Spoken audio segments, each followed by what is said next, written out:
ఉమ్మడి విశాఖ జిల్లా నర్సీపట్నంలో హెల్మెట్ ధారణపై పోలీసులు అవగాహన ర్యాలీ నిర్వహించారు. ఈ ర్యాలీ సబ్ డివిజనల్ పోలీస్ అధికారి శ్రీనివాస్ ఆధ్వర్యంలో టౌన్ పోలీస్ స్టేషన్ నుంచి పెద్దపొట్టేపల్లి జంక్షన్ వరకు బైక్ ర్యాలీగా సాగింది. తల్లి జన్మనిస్తే హెల్మెట్ పునర్జన్మనిస్తుందని డీఎస్పీ శ్రీనివాస్ తెలిపారు. ప్రతి ఒక్కరూ ధరించి సురక్షితంగా గమ్యం చేరాలని కోరారు.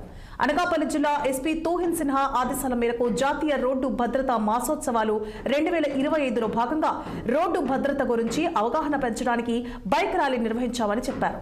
సెల్ ఫోన్ మాట్లాడుతూ డ్రైవింగ్ చేయరాదని, మైనర్ డ్రైవింగ్ వల్ల ప్రమాదాలు సంభవిస్తాయని హెచ్చరించారు డీఎస్పీ శ్రీనివాస్.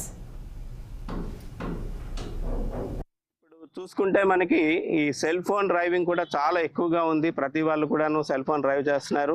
వాళ్ళ మీద కూడా సెల్ ఫోన్ డ్రైవ్ చేసే వాళ్ళ మీద కూడా స్ట్రిక్ట్గా ఇంప్లిమెంట్ చేస్తూ యాక్షన్ ఇనిషియేట్ చేస్తూ ఫస్ట్ టైం ఫైన్ వేస్తాము, రెండోసారి కూడా వాళ్ళు అదే ఆఫెన్స్ కానీ దొరికేలాగుంటే వాళ్ళ డ్రైవింగ్ లైసెన్స్ కూడా క్యాన్సిల్ చేయడానికి మేము చర్యలు తీసుకుంటాం. ఆర్టీఓ గారికి రిపోర్ట్ రాసి చర్యలు తీసుకుంటామని చెప్పి కూడా మైనర్ డ్రైవింగ్ మీద ఏ చర్యలు తీసుకుంటున్నారు?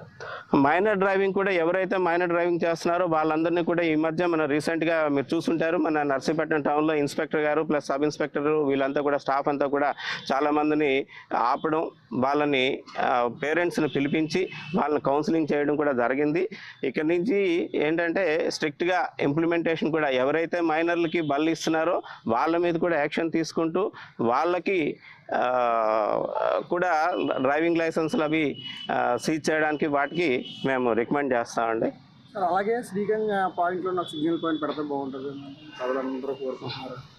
అలాగేనండి, తప్పకుండా మంచి ఆలోచనే, ట్రై చేస్తామండి. మార్నింగ్ టైంలో ఇవి schools, temple, theatres already proposal inspector చెప్తున్నారు, ప్రపోజల్ పంపించామని చెప్పేసి అది ఒకసారి మళ్ళీ పర్సూట్ చేస్తామండి. పర్సూట్ చేసి ఏర్పాటు చేసే కార్యక్రమం తీసుకుంటాము.